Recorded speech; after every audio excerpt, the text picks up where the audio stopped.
بسم الله الرحمن الرحيم السلام عليكم ورحمة الله تعالى وبركاته داوديال كلنتي وناكسن إذا لهانتين با تاريخ وكوبيا توانكا بيش سيدة سنة لبكون يكوبيا لبعتم مالين أربعة هالكني وبرتان يوتيوب ككل نهاية قرن كتيفي كنال كسو دوادا برتنا qodobada wararkeena aad ku daawo doontaan aamintan waxa kamid ah wixii saaka ka dhacay Garowe ma ahayn doorasho ee waxay ahaayeen xulasho uu sameeyay hogaamiyaha Puntland Saciid Cabdullaahi Dani kaas oo u sharaxan qabashada xilka madaxtinimo ee Soomaaliya faahfaahin dhameystiran oo aanu idinka hayno 11 xubnood ee aqalka sare ku matali doona Puntland oo Garowe maanta daawadayaal xulasho uu ugu soo sameeyay hogaamiyaha maamulka Puntland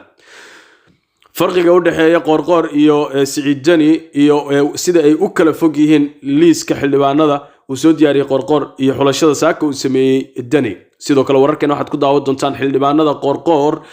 markaasi liiskooda uu soo gudbiyay oo isugu jira mucaarad iyo muxaafid isla markaana muujinaya in si mas'uuliyadnimo ay ku dheehan tahay uu soo magacaabay ama uu soo diyaariyay sidoo kale wararkeena daawadayaal waxa ku daawo doontaan galmudug oo dib dhigtay kuraas laga leeyahay maamul goboleedka galmudug kuwaas oo muran badan uu ka taagan yahay oo aqalka sare ah sababaha waanu idin faahfaahin doonaa Ethiopia daawadayaal waxay xeryaha ku xareysay waxana aad u jeedaan waa dad waxay xeryaha ku xareysay kumanaan ciidan si ay uga qayb qaataan daawadayaal dagaalka lagu jiro Tigreega kuwaas oo markaasi guulo badan ka soo sameeyay dagaalkii kula jireen dawladda dhexe ayadoo arintani ay ku soo aadamayso xilli oo ra'iisul wasaaraha dalkaasi Ethiopia oo saacadii la soo dhaafay ku baaqay in shacabku ay dhammaan isqoraan ciidanka waa tahay inta aan gudagalin qodobadaas oo faahfaahsan xidid ka codsanaa bartina YouTube-kana subscribe tiraadaan gambaleelkana furataan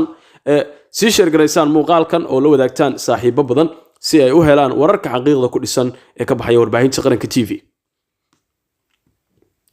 haddaba daawadayaal iyadoo dalka Soomaaliya uu aaday doorasho ayaa haddana doorashada labada aqal waxay tahay mid aad u kala duwan inkastoo hadda ilaa iyo hadda la arkayo aqalka sare iyo sida ay doorashadiisu u dhacday isla markaana ay cadaatay in gabi ahaanba xildhibaanada aqalka sare ee maamul goboleedyada in gacanta ugu jiraan hogaamiyaasha maamul goboleedyada isla markaana siday doonaan ay ka yeelayaan cid ay u rabaan ay u soo xulanayaan ayaa horey waxa doorasho ama xulasho qabtay maamulada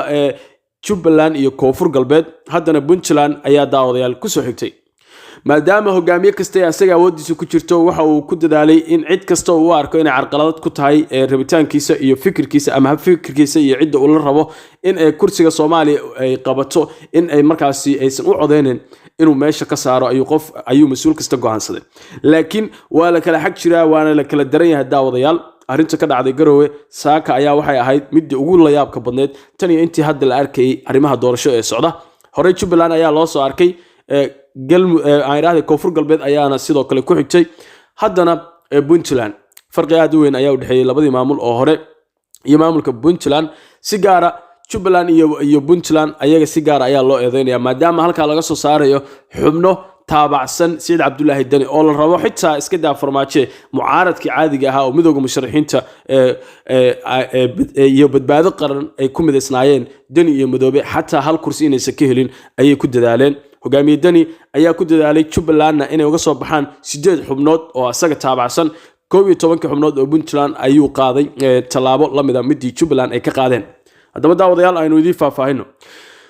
magaalada Garowe ee caasimadda Puntland maanta waxaa lagu qabtay doorashada 11 senator ee ka imaanaya dhanka Puntland waxaana golaha wakiilada maamulkaasi ay doorteen xildhibaanadii ugu horeeyay ee Puntland ee golaha aqalka sare doorashada kursigii ugu horeysay ee senatarada Puntland ayaa waxaa loo doortay Cabdiraxmaan Maxamed Maxamuud Foroole kaas oo 4 sano la soo dhaafay ahaa mas'uul ka tirsan aqalka sanadka horeyna u soo noqday hogaamiyihii Puntland ee ka horeeyay Cabdullaahi Ali Gaas si kastoo ay haataba daawadayaal arimaha la yaab kale ayaa waxay tahay 7 xubnood oo kamid ah 11 xubnood ee aqalka sare ee Puntland ay soo markaasi hadda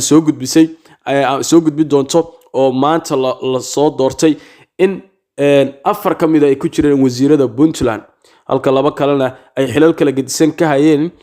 maamulka Puntland halka mid kamidana ay family ama qaraabo xidid ah ay yihiin hogaamiyaha Puntland Saciid Cabdullaahi Dani Farxaan Ali Xuseen oo ka tirsanaa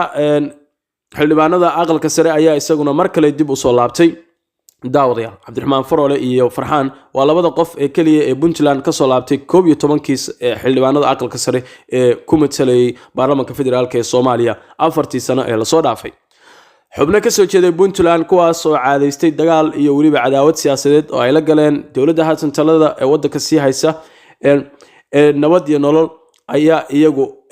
soo laaban xubnahaasi dagaalada ugu cuslaa ayay la galeen madaxweyne maxamed cabdullaahi farmaajo iyagoo ku raali gelinayay dani si ay mar kale uga soo muuqdaan xildhibaanada aqalka sare ee Soomaaliya iyo in ay mar kale chance helaan balse Saciid Cabdullaahi Dani ayaa aamini waayay waxaana ku filaaweysay dhammaan isku dayadii ay isku dayeen inay ku qanciyaan si ay wajiga sii dhigtaan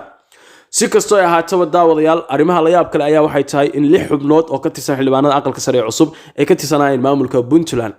xubin kamidana ay family hoosaad ay yihiin mudane Saciid Cabdullaahi Dani oo waliba dhanka xaaskiisa ay xigta ka yihiin arrimahani ayaa waxay noqdeen arrimo afkalaqaad ee ku abuuray guud ahaan ummadda Soomaaliyeed mucaaradkii iyaguna islaha hal kursi ka hela ee Puntland iyo Jubbaland ayaa rajabeel u muuqda waxayna arkeen in madaxweyne farmaajo ay la dagaalamayeen iyo waliba mas'uuliyiintii ay isgarabsanayeen inaysan waxba isku dhaamin ay hadda dareemayaan oo laba jeer ay dhibaato haysato maadaama xubnaha aysan ka soo helin waa tahay daawadayaal dhinaca kalena hogaamiyaha galmudug mudane Axmed Cabdi Kaariye Qoorqoor ayaa shaaciyay 6 kamid ah liiska musharaxiinta ku tartamaya 8 kursi xalay oo ay galmudug ku leedahay aqalka sare ee dawladda federaalka iyadoo galmudug noqonayso dawlad goboleedka afraad ee ku dhawaaqa musharaxiinta aqalka sare labada kursi ee dhiman ayaa ay ku kala fadhiyaan Cabdi Xasan Cawaale Qaybdiid iyo Cabdi Waaxid Goonjeex waxaana la sheegay labadaasi kursi in muran badan uu ku gadaamay yahay oo aysan ahayn kuwa si sahlan looga dabaalo karo waana sababta loo dibdhigay daawadayaal xubnaha iyo mas'uuliyiinta uu soo magacaabay mudane Axmed Cabdi Kaariye Qoorqoor waxay isugu jiraan xubno mucaarada iyo kuwa muxaafida kuwa nabad iyo nolol ah kuwa xisbiye kala gedisan ah kuwa Xasan Cali Khayr la jira kuwa laba xubnood oo kamid ah waxaa la sheegay inay nabad iyo nolol yihiin 6 liiska ee markaasi liiskooda la soo gudbiyay sidoo kale daawadayaal xubin Xasan Cali Khayr iyo xubin Cabdikariin Xuseen Guuleeda ayaa ku jira mas'uuliyiin kala gedisan oo sidaas ayaa ku jira si kastoo ay ahaataba waa sababta aan u niray Axmed Cabdi Kaariye Qoorqoor uu ka duwanaa Saciid Cabdullaahi Dani waayo mas'uulna isaga tartamaya oo wax walba isla raba siina baraxanaya mas'uulna waxa uu markaasi noqday mas'uul dhexdhexaad ah oo u muuqanaya inuusan dhinacna u xaglinayn marka la eego walow la aaminsan yahay inuu dhinaca dawladda federaalka ee Soomaaliya uu garab siin doono xildhibaanada aqalka sare labadan la soo gudbiyay ayaa la sheegay laba kamid ah ayaa la sheegay waa galmudug inay yihiin nabad iyo nolol xubnaha harsan ee labada ay isku haysto mid kamid ah ayaa sidoo kale la aaminsan yahay inuu nabad iyo nolol noqon doono 3 xubnood ayaa halkaas nabad iyo nolol uga soo bixi doona ayaa la leeyahay daawadayaal halka 8 xubnood oo koonfur galbeed la filayo 7 kamid ah inay noqdaan nabad iyo nolol iyadoo la sugayo xildhibaanada aqalka sare ee Hirshabeelle iyo waxay noqon doonaan iyo kuwa gobolada waqooyi oo iyaguna 11 ah halkaas oo ayagana laga filayo taageerayaal iyo garbo waaweyn inay ka hesho nabad iyo nolol waa tahay daawadayaal dhinaca kalena dalka Itoobiya ayaa waxa uu ku jira xaaladan inaba caadi ahayn dagaal culus ayaa ka soconaya dalkaasi daawadayaal haddaba iyadoo ciidamada Tigreegu ay sameeyeen guulo waaweyn oo dhanka dagaalka ah ayaa xafiiska ra'iisul wasaaraha Itoobiya shalay waxa uu soo saaray war-saxaafadeed isagoo qof walba qori qaadi karo Itoobiyana ugu baaqay in ay isku diyaariyaan difaaca dalka ay isna qoraan ciidamada Itoobiya isla markiiba shacabka ayaa ka jawaabay daawadayaal sida aad u jeedaan xeryaha ayaa waxa ku xarooday kumanaan ciidamo ama shacaba oo raba inay isqoraan ciidamada Tigreega ayaa iyaguna sheegay inay qabsadeen shalay magaalada muhiimka ah ee loo yaqaano Mersab taasoo u dhaxaysa Waldiye iyo Desiye waxaana soconaya maanta daawadayaal oo Arbaca dagaalo aad u culus kuwaas oo u dhaxeeya Tigreega iyo waliba daawadayaal dawladda federaalka ee Itoobiya duqeymo aad u culus ayay dawladda federaalka Itoobiya ka geysanaysaa meelo kala gedisan iyo aagag ay ku jireen Tigreega sidoo kalena daawadayaal amxaarada ayaa wali waxay wadaan goobaabo iyo waliba dadaalo ay ku qorayaan ciidamo cusub walow aan la garanayn waxa ay soo siyaadinayaan ciidamadooda ilaa iyo hadda waxa la fahmi lahayaa inay dawladda Itoobiya qaadatay istiraatiijiyad in ay Tigreega tusto indhaha caalamka maadaama cadaadis aad u culus la saaray ra'iisul wasaaraha Itoobiya iyo dawladdiisa iyo xukuumaddiisa haatan waxay u muuqataa cadaadiskii lagu hayay dawladda inay u wareegtay dhanka kale gaar ahaan in Tigreega hadda la bartilmaameysanayo maadaama ay waxyaabo badan iyo baaqiyo kala gedisan oo ka soo yareeyay reer galbeedka oo markii hore Abiy Ahmed u haystay marmarsi ah in la gumaaday ama istir lagu sameeyay Tigreega ay hadda ugu baaqeen in Tigreega way ka baxaan gabi ahaanba gobolada ay qabsadeen iyo dhulkii ay ka qabsadeen daawadayaal deegaanada Canfarta iyo Amxaarada balse Tigreega ayaa diiday taas waxaana moodaa in Abiy Ahmed fursad halka ka raadinayo sida laga daawo karay ama laga dheehan karay muuqaalo ay soo duubeen ciidamadii Soomaaliyeed ee loo qaaday agaga hore dagaalka ciidamada dawladda Itoobiya ayaan wax dagaal culus iyagoo la kulmeen goobaha iyo deegaanada qaarkood soo baneynayay waxayna u muuqataa inay Janiska Tigreega gudaha ugu soo galeen in la siinayay balse dagaalkii ugu qaraaraa inuu harsan yahay jab iyo dharbaaxana uu dhici doono iyadoo aan la saadaalin karin xaaladdu halkay ku dambeey doonto qodobkaas ayaa warkan ugu dambeeyay tan iyo warkiisa xiga sida iyo nabaadiino